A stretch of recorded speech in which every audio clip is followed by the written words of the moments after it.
todos os corpos era para aqui, para esta zona. A outra estava a vir para baixo.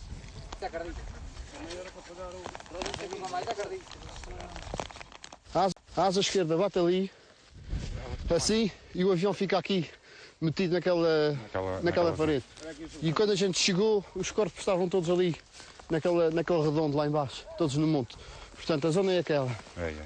Nós estávamos nas velas e quando recebemos o alerta, ficámos sem saber. Mas ali é para o Faial, como é que está aqui? Isto era o meu pensamento. E só ao chegar ali com eles é que, quando houve aquele cheirinho a gasolina, é que disse, pô, está mesmo aqui. Aliás, a gente quando veio dali para cá, que o Adolfo também veio, porque foi o que ouviu o avião, o barulho do avião. O que nos guiava por causa do nevoeiro era o cheiro à gasolina, que estou bem lembrado, porque a gente vinha sempre... Era bem intenso. Quanto mais perto a gente chegou, detectámos o avião, foi mais pelo cheiro da gasolina, porque o nevoeiro não dava para ver nada. Não havia visibilidade.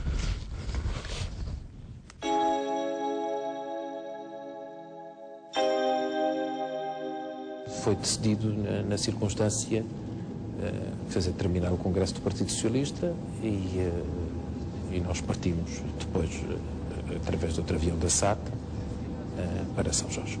Para além das pessoas, naturalmente, particularmente os familiares que choravam aquilo acontecido, havia também uma situação atmosférica muito má. A viagem foi muito atribulada e aterramos, creio que na terceira tentativa, já com uma aterragem curiosamente suave, mas as duas primeiras tentativas foram muito atribuladas e perturbaram muito as pessoas que estavam no avião.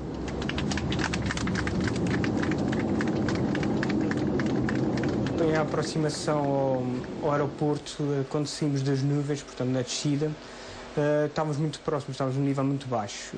Então decidi filmar a nossa aterragem, a nossa aproximação, para contar a história, ao fim e ao cabo, da nossa aterragem, do primeiro voo que vai a seguir ao acidente para São Jorge. Sempre que entro num avião, eu lembro-me daquele fatídico dia, porque aquela viagem, Ponta Delgada a São Jorge, foi assim um bocado marcante, foi muito marcante. O pânico estava em nós, mas toda a gente calada, silêncio, um bocado mórbido. Primeira aproximação e segunda tivemos que interromper porque não estávamos devidamente alinhados com a pista e numa configuração correta. E depois à terceira, normalmente aterrou-se na pista do São Jorge. Primeiro, ele era um piloto muito experimentado e sabia naturalmente os limites da operação que estava a fazer. Foi-me perguntado se, enfim, o desconforto da aproximação e da aterragem se podiam ou não ser evitados, mas nós estávamos naquele avião justamente para prestar socorro e acorrer àquela situação e, portanto, era essa a nossa missão e, portanto, tínhamos que lá chegar. Se isso era possível, se era possível tentar que isso acontecesse, então devia ser tentado. Foi isso que o comandante fez e foi isso que aconteceu. Cumpriu-se sem pôr em causa nada e era importante que a população de São Jorge precisava da presença do governo. Aterrou com esse boné? O boné é uma tradição de pilotos oriundos da Força Aérea. Todos os nossos cursos tinham boné com emblema e com nome. E este por acaso é um boné da Boeing, do avião que eu voei. Foi quando foi comprado o primeiro Boeing novo da SATA ainda Açores e depois internacional. É um símbolo também. É um feitiço. Não, feitiço. É, sim, senhor. Para situações um pouco mais complicadas, um pouco para dar sorte, não é? Para dar sorte, faz parte da indumentária, da farda, o boné.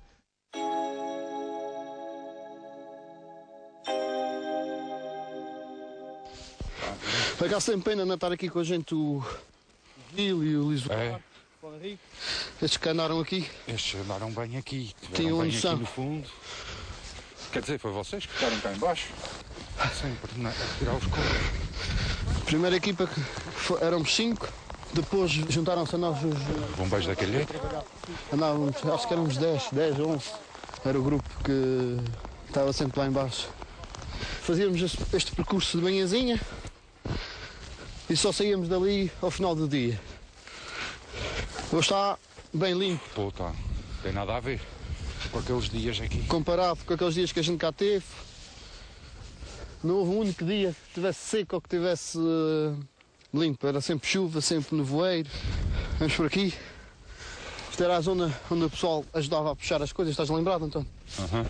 Fazia sempre aqui uma equipa de 6, 7 homens que puxavam as macas para cima com os corpos. A asa estava aqui e o avião estava ali batido. Tinha ali o nariz do avião, do corpo dobrado para baixo. É mesmo aqui o sítio certo. Isto não há nada como recordar, como ver, vais-me depois se lembrar das coisas. Não tem como o treino da ferragem da frente. Bateu ali. Aí, olha, aí para os teus pés tem um bocadinho de asa ainda. Um destrozito. Está aqui, ó. Devagarito. Vai com cuidado. Olha o cão. Então, agarra-te a isso, só. Não, já teve. Tem asa, é? É um bocadinho. Tem asa? Não sai, nem valia a pena sair. Não, tudo bem. Está para aí para recordação. Com o aproximar da noite, naturalmente que a operação vai ser interrompida também. Já não há sinais, nem esperanças sequer, de encontrar um único sobrevivente que seja. Como para a maioria das pessoas, este dia 11 de dezembro de 1999 é obviamente um dia que vai ficar marcado para sempre na minha memória.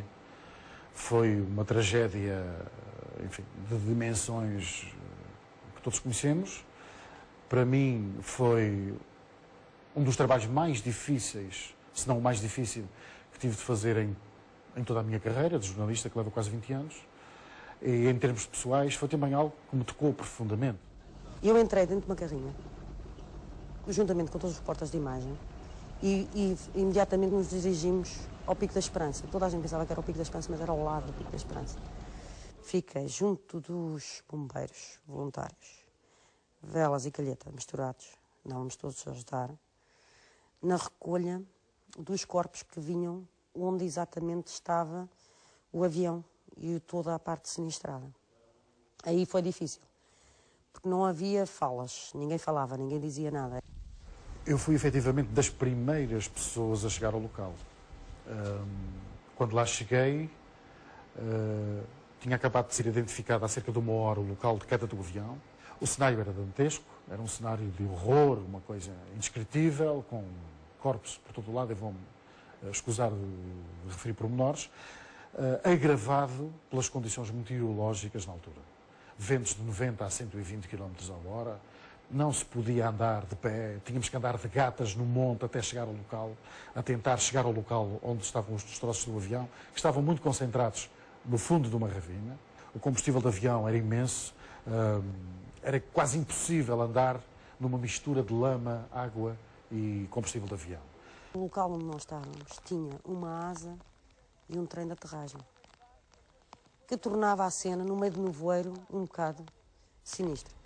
A paisagem digamos, que encontramos de devastação e de morte era muito impressiva, não era fácil de suportar e era preciso, enfim, muita coragem, que foi sobretudo dos nossos bombeiros e das pessoas que ali estiveram muito empenhadas. Só da minha corporação, em média, tive diariamente envolvidos cerca de 40 elementos, 40 bombeiros. Tive 1 ou 2 casos de bombeiros que estiveram no sítio durante aqueles 4 dias, que depois me diziam, ó comandante, se ontem me dissesse que ia fazer isto, eu ia-me embora, porque não iria fazer certeza absoluta. No entanto, foi preciso fazer e fez. Quer dizer, nós somos muitas vezes confrontados e postos perante uma situação em que não podemos recuar, quer dizer, o caminho é em frente, é fazer o trabalho. É que depois de acontecer a desgraça havia um trabalho